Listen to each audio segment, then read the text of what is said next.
was thinking through it, I think in many ways a lot of people in the church today have a misconception about the mission of Jesus. And I wrote down a few thoughts, and this is not an aside, but I think it is something that is fitting because of the text we're in, that many people confuse Jesus' mission. I saw a pastor this week, very well-known pastor, that said, he tweeted or something, never Trump, this year Harris, always Jesus. I just want you to understand that that is one of the most foolish things I've ever seen. And here's why. People have asked me this week if I have opinions politically. I have opinions, a lot of them. I'm not a political commentator. I'm a preacher of the Bible, but certain things politically are more theological than they used to be. So let me just give you some things about where I stand, because people have texted me a few things, and I'll just, this stuff is not hard for me to say. Number one, the Democratic Party is a demonic death cult under the power and influence of Satan. Hold on. No, I'll explain why I say hold on. To vote for the Democrats is to vote for a platform that is building their platform upon everything God hates. The mutilation of bodies, the annihilation of babies in the womb, and the sexualization of your children. That is their calling card. That is what they want to do. They don't hide that. They have abortion facilities outside of the Democratic Convention. This is who they are. It's the most radical party in our country's history. So I don't see how you could be a Christian and vote for a party who promotes everything that God hates. That's the first thing. Secondly, you have a responsibility and privilege to vote for the option that best stems the tide of evil. I want you to also understand that there are no perfect candidates in this election.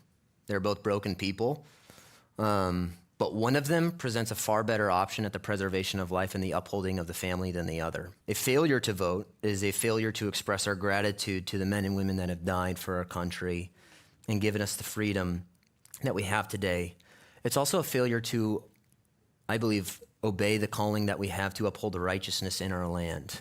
You don't have to like the personality, you just vote for the best option between the policies, and one of them is far less worse than the other. I think that's obvious. And a vote, just in general, it comes from the Latin word votum, which means to make a choice. You're not voting for a pastor, you're voting for a guy that, as best we have as an option, upholds righteousness in the land. Number three, and this is why I said hold on, because there are certain people that are going to amen the political thing, but I also want the amens just to be as loud as when I say this. Our hope is not in a political party. Who is in the White House is far less important than who is on the throne in heaven. And I want you to also understand, because I've watched some videos this week that contradict this idea, the advancement of the gospel isn't reliant a single ounce upon who is president. I want you to understand that where Christianity spreads the fastest and the farthest are in the nations that are persecuted the most, not where there's the most religious freedom. The reason our world is crumbling, the reason we're under the judgment of God, is because we've turned our back on God. And if you want to see political reform, you need to see a spiritual revival. It's not the other way around. You don't pursue political reform so that there can be a spiritual revival. So when people say things like, we need to get this guy in office and then there will be a spiritual revival in our land, no, there won't be. No, there won't be. That's not the way it works, and that's never been the way it works. Number four, we should speak out against the evil of our day, but you should never turn the mission field into your enemy.